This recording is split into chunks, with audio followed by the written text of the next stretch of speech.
Olá, estudantes do 7º ano. Neste vídeo vamos conversar um pouco sobre histórias em quadrinhos. Vocês provavelmente já são bastante familiarizados com as histórias em quadrinhos, as famosas HQs, que constituem um gênero discursivo com algumas características específicas, assim como os demais gêneros discursivos que existem aí, no nosso arsenal aí, de textos de diferentes formas, textos literários, textos que são mais para informar o leitor, como as notícias, as reportagens, enfim. Então a gente tem, cada texto apresenta algumas características e que constituem um determinado gênero, que nós atribuímos uma determinada nomenclatura. Então, no caso dessa aula, vamos estudar um pouquinho mais sobre uma história em quadrinhos, fazendo aí uma correlação com o texto dramático, Como que se dá a adaptação de um texto dramático para história em quadrinhos. Isso é muito comum a gente ver por aí, certo? Eu sou a professora Rosa Helena Bueno, estou aqui ministrando as aulas de português do 7º ano e parabenizo por estarem aí assistindo as nossas videoaulas e realizando as atividades para enriquecer o aparato cognitivo de vocês. Então vamos ver aqui comigo quais são os nossos objetivos. Então nós vamos ler uma cena de Romeu e Julieta em quadrinhos, olha que interessante. Vamos interpretar um texto com auxílio de material gráfico e criar uma história em quadrinhos. Olha o objetivo então final da aula, criar uma história em quadrinhos. Para início de conversa, você já leu alguma história muito famosa da literatura em forma de quadrinhos? Nessa aula vamos ler os quadrinhos da Turma da Mônica, na peça Romeu e Julieta adaptada, Vamos pegar ali a cena do balcão. Então, a cena do balcão traz aqui, o Cebolinha, como vocês estão vendo, ele tem ali um balão de diálogo indicando as letras PSSS, mandando o galo ficar quieto.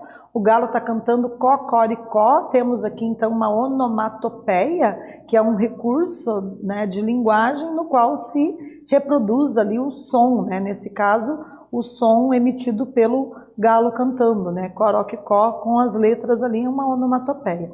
Então começa a cena assim, a gente percebe que há ali um telhado, o galo está em cima do telhado, no fundo, no segundo plano da imagem, a gente tem a presença da noite, fica claro porque está escuro, existem as estrelas, o sol, então isso nos permite inferir, tentar aí deduzir que é uma cena que ocorre à noite. No fundo temos ali um sobrado, uma casa que parece ser de uma família bem abastada, uma família socioeconomicamente bem privilegiada.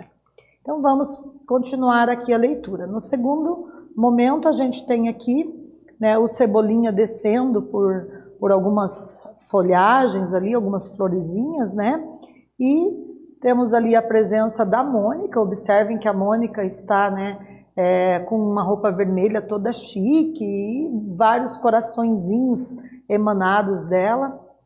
E no momento ali a gente tem o Cebolinha, que parece que está correndo, meio que apavoradinho, com uma expressão meio desesperada. E por fim, no último quadrinho, a gente tem a fala da Mônica expressa no balão de diálogo, que ela diz: Romeu, onde está o Romeu? Ela faz uma pergunta e o Cebolinha fica olhando ali, com um ponto de interrogação, indagando por que ela está perguntando isso, Então a gente trouxe até a transcrição do diálogo ali da fala da Mônica para vocês poderem ler com maior exatidão, por conta de que a imagem às vezes não fica muito nítida. Então, continuando a leitura, ela pergunta, onde está que eu não o acho? Então ela está procurando ali desesperadamente em todos os cantos. A gente viu que ela se reproduziu em 3 Mônicas de repente, e ele não aparece porque provavelmente ele está num lugar que fica ali embaixo, ela não está conseguindo visualizar. Então, qual é, ó doce Julieta? Não vê que estou aqui embaixo? A gente tem aqui a fala do Cebolinha sendo transcrita literalmente, da forma espontânea, uma linguagem informal, como ele se reporta a ela. E, por fim, a gente tem aqui a seguinte fala: se você não puder, por amor a mim, deixar de ser um Montecchio, Cebolinha, nosso amor chegará ao fim, né? Então ela fez ali meio que um trocadilho até com rimas, por amor a mim, nosso amor chegará ao fim, né? Mim e fim fez uma rima. Então a gente tem ali a fala dela, nós indicamos isso porque o balão é um balão de diálogo, né? Não é um balão de pensamento, porque o balão de pensamento tem outro formato, né? Geralmente é em formato de nuvem, com 3 bolinhas, esse aqui indica o balão de fala, né? E a fala dela ali para o Cebolinha. Na sequência, ela diz, mas se assim for, tenho algo a propor, não sou mais a Julieta, e sim o seu amor. Né? Então ela está querendo ali propor para ele até de repente a mudança de nome, já que as famílias são rivais, certo? Então vejam, a gente tem aqui uma adaptação de uma peça aí que foi inicialmente escrita para ser um texto dramático, né, um texto no qual a gente tinha a presença do discurso direto, da fala direta dos personagens, tínhamos ali as rubricas, né, que a gente já estudou bastante sobre os elementos composicionais do texto dramático. As rubricas indicam ali quem que entra em cena, quem que sai de cena, são informações adicionais para o leitor ter acesso, já que o leitor não está presente no palco, podendo assistir a peça teatral.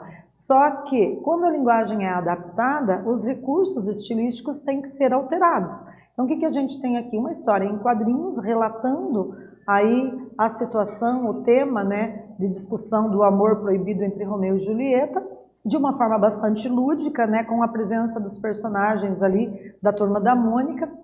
E vocês veem aí a presença dos balões, outras características agora que são típicas das histórias em quadrinhos, né? Dentre elas, vamos ressaltar a linguagem verbal e não verbal, né? Vocês se lembram que a linguagem verbal é constituída por meio das palavras que aparecem nos balões e nos quadrinhos, né? Então, as onomatopeias constituem a linguagem verbal juntamente com a fala dos personagens. Já as imagens, os desenhos, as expressões faciais, as expressões do olhar dos personagens constituem a linguagem não verbal, né? Mas a gente consegue fazer a leitura também, né, de todos esses desenhos, esses símbolos, essas imagens que aparecem ali no discurso não verbal, certo? Então, para nossa atividade primeira, a pergunta é, o que você vê nessa sequência de quadrinhos? Né? Então, um tempinho aí para vocês terem essa oportunidade de melhorar a proficiência na língua escrita, tá? Elaborem aí 1 ou 2 frases para responder ao enunciado da nossa primeira atividade.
Continuando então, pessoal, vamos ver aqui, ó. Então, o que a gente vê nessa sequência de quadrinhos, né?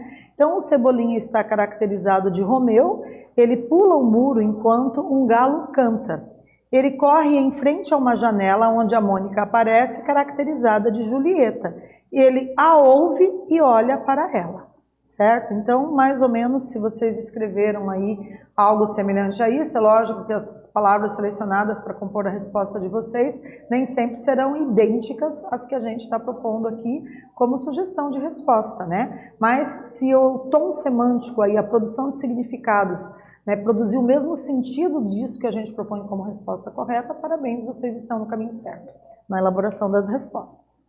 Então, olha aqui, para a gente saber um pouquinho mais, né, vejam aí que a gente tem disponível no site, aqui referenciado para vocês nesse slide, onde vocês podem visualizar com mais detalhes essa história em quadrinhos que a gente está apresentando hoje, né, como possibilidade de reflexão aí sobre as diferentes formas de tratar o mesmo assunto por meio de diferentes gêneros textuais, né? Então, para vocês saberem um pouquinho mais, essa história em quadrinhos retoma a história de Romeu e Julieta, transpondo o texto dramático para uma narração em quadrinhos. Observe que os nomes dos personagens são iguais aos da história original, mas outros elementos são diferentes, né? Então, aqui, os dois textos, o dramático e o quadrinho, eu vou pedir para vocês uma maior atenção com relação a esses dois textos, no que eles são diferentes, né? Aqui no texto dramático, a gente tem descrito a cena 2, começa ali, né, com uma indicação, o mesmo, Jardim de Capuleto, e entra Romeu. Então é uma indicação do que está acontecendo na cena, e na sequência nós temos o discurso direto, que é a fala da Julieta, né, que ela diz lá, meu inimigo é apenas o teu nome, continuaria sendo o que és, se acaso Montequio tu não fosse. Assim, Romeu, se não tivesse o nome de Romeu, conservara a tão preciosa perfeição que dele é sem esse título. Romeu, risca teu nome e, em troca dele, que não é algo de ti mesmo, fica comigo. Então aqui você tem a linguagem verbal, né, que compõe aqui o texto dramático, o texto da dramaturgia, que é elaborado para ser encenado em peças teatrais. Ao lado nós temos ali o texto em quadrinhos, né? Então o texto em quadrinhos ele apresenta mais as imagens, né? Eu sei que está noite porque a pessoa que ilustrou tentou fazer um fundo ali, né, escuro, com a presença da lua, com a presença das estrelas, então isso indica para o leitor quando que os fatos acontecem, que está de noite. Nós temos ali a presença dos personagens, que já são bem conhecidos, né, da Turma da Mônica, e a cena do balcão, onde vai se desenrolar ali o discurso dos personagens. Então observem aí os dois textos, o dramático e o quadrinho, e percebam aí, né, em que eles se diferenciam, né? No texto da dramaturgia escrito, a gente tem ali a fala do Romeu. Sim, aceito tua palavra, dá-me o nome apenas de amor, que ficarei rebatizado. De agora em diante não serei Romeu. Então a gente tem aí o discurso direto, né? A Julieta também diz ali, ó, quem és tu que, encoberto pela noite, entras em meu segredo? Né? Então é a fala direta da Julieta, do Romeu, fazendo o discurso direto que constitui o texto dramático, né? Já aqui ao lado esquerdo a gente tem a história em quadrinhos, né? Então percebam que são os elementos da linguagem verbal e não verbal na história em quadrinhos. A linguagem não verbal se constitui das imagens e a linguagem verbal da fala, ali nesse caso específico aqui do Cebolinha, né? Quando ele diz, qual é, ó doce Julieta, não vê que estou aqui embaixo? Né, quando ela sequer consegue enxergar, porque ele ficou muito embaixo do balcão ali, ela não consegue ver. Então, uma das características da história em quadrinhos também é provocar o humor no leitor. Então, o texto dramático também, como eu disse, né, apresenta algumas diferenças. A gente trouxe aqui para vocês, né, uma tabela explicando melhor quais são essas diferenças, né? Então, o Romeu e Julieta do texto dramático é escrito para ser encenado. O objetivo é emocionar, ao passo que o Romeu e Julieta da história em quadrinhos é escrito apenas para ser lido, o objetivo é divertir. O Romeu e Julieta do texto dramático foi produzido no século XVI, usa apenas a linguagem verbal e o público-alvo são jovens e adultos. Já o Romeu e Julieta da história em quadrinhos também foi produzido aí usando a linguagem verbal e não verbal, porém no século XXI, né? E o público-alvo já é mais o público infantil e juvenil, né? Por que linguagem verbal e não verbal, né? A gente já discutiu isso, né? Linguagem verbal e não verbal é uma das características da história em quadrinhos. Na linguagem não verbal, a presença das imagens, das ilustrações, dos desenhos. E na linguagem verbal, as palavras que constituem um quadrinho. Além do que, não somente os balões, que podem indicar pensamento dos personagens, podem indicar a fala dos personagens, né? Esses balões também nos permitem fazer uma leitura do que está acontecendo, juntamente com as expressões faciais dos personagens, tá? Então, memorize, linguagem verbal, palavras, linguagem não verbal é imagens, certo? E só para a gente aprofundar um pouco mais, né, a linguagem é o uso da língua como forma de expressão e comunicação, que pode ser também chamada de visual ou não verbal, uma forma de comunicação produzida por meio de símbolos, imagens, ilustrações. A verbal é composta de palavras, né? E no caso da história em quadrinhos, nós temos a linguagem multissemiótica, híbrida e multimodal, ou seja, compõe-se de elementos não verbais e verbais simultaneamente. Certo? Agora nós temos aqui a proposta de uma atividade para vocês, tá? Então nós temos a sugestão de vocês usar aqui uma outra ferramenta digital, que é Make Beliefs Comics, né? Uma possibilidade de vocês elaborarem a história de quadrinho de vocês usando essa ferramenta, inserindo imagens, balões e palavras, tá? Vocês vão escolher aí um personagem disponível na plataforma e acrescentar os balões de fala para esses personagens, né? Então vejamos aqui os passos. Vocês vão acessar o site, criar um login, traduzir a página para o português e selecionar o personagem, a pose, o balão, para poder escrever a fala dentro dele, certo? Eu vou deixar um pouquinho aí esse slide para vocês anotarem essas dicas para seguirem e realizar essa atividade.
E aí, pessoal, anotaram os primeiros passos, os passos 1 e 2? Agora eu vou colocar para vocês o terceiro passo, né? Então, toda vez que fizer uma ação, clique em voltar, é uma das dicas, tá? Vou deixar esses slides para vocês aqui anotar o terceiro passo.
Retornando então, né, de posse agora dessas informações, desse passo a passo, para usar essa plataforma que viabiliza vocês fazerem histórias em quadrinhos de maneira bem lúdica, a gente vai então só fazer uma retomada do que nós estudamos. Então nós lemos uma cena de Romeu e Julieta em quadrinhos, interpretamos um texto com auxílio de material gráfico e criamos uma história em quadrinhos, certo? Então nessa aula aprendemos um pouco mais sobre gênero dramático, comparamos textos de diferentes modalidades, né? Comparamos a dramaturgia aí com textos das histórias em quadrinhos. Espero que tenham gostado e até breve.